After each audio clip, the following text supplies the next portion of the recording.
Welcome back to the Ed Show. The American taxpayers, that would be you and me, we are funding terrorism. Believe it or not. An explosive new report in The Nation details how U.S. tax dollars are going to pay off Taliban killers to keep them from bombing and shooting at U.S. convoys. Basically, the Pentagon pays the contractors to provide security. The contractors buy security by greasing the hands of the Taliban thugs. The Taliban, kind of like the mafia, they run everything in Afghanistan. The actual Afghan government has virtually no power. And the fact is weighing heavily on President Obama. Can he really send tens of thousands of more U.S. troops to fight under these conditions in what seems to be a very failed state? For more on this, let's go to Robert Greenwald tonight. He's director and filmmaker of Rethink Afghanistan. This story just makes me sick. I mean, this reporting by The Nation is absolutely outstanding. But, Robert, did you sense any of this when you were in Afghanistan?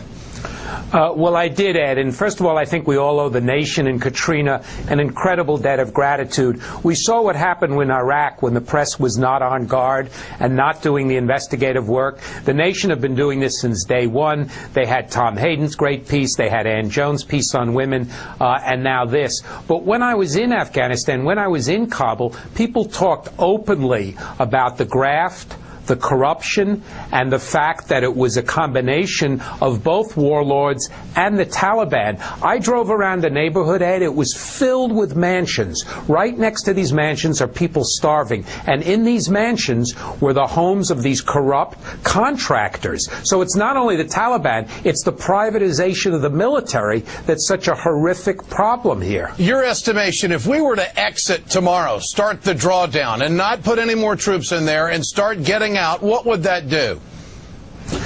Well, look, the evidence that we know, though, the research from the Carnegie report, is that the single biggest reason for the strength of the Taliban is the fact that we are sending foreign troops over there, right? So if you take foreign troops away, you actually weaken the Taliban. Now, they've done all kinds of horrible things, but there's a strong argument to be made that if we weren't strengthening them with our money and with our presence, they would fall apart. But reality is we really don't know. But what we do know, Ed, we cannot be sending over young men and women who are being given their lives for a despicable, corrupt government. Do they want us there? Do the people of Afghanistan want us there? I know there's a lot of different tribes. It's very parochial and broken up in many respects. But do you think, in general terms, do you think that they want us over there?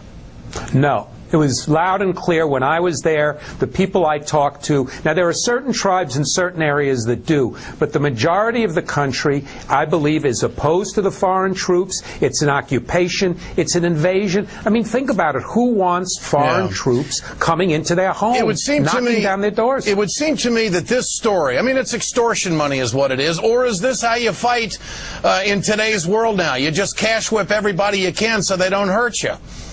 But then how are we fighting? What are we doing over there? We're paying private contractors who shouldn't be there to begin with to get our troops supplies and support. That's not fighting the war if you believe and support the war. It's financing the opposition.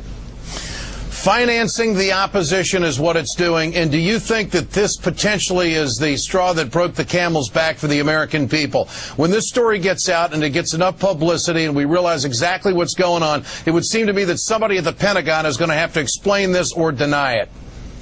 Well, I hope so, Ed. And we've seen courageous people come forward. Matthew Ho has resigned and talked. The ambassador in Kabul has leaked the cables. So we're seeing a pattern as the president is considering these decisions of an increasing tidal wave of real strong evidence that means how can you go to war when there is no government there to support? Robert Greenwald, Rethink Afghanistan, one of the great productions that you've done. Appreciate your work and your time here tonight. Thanks so much. Thanks, Ed. Earlier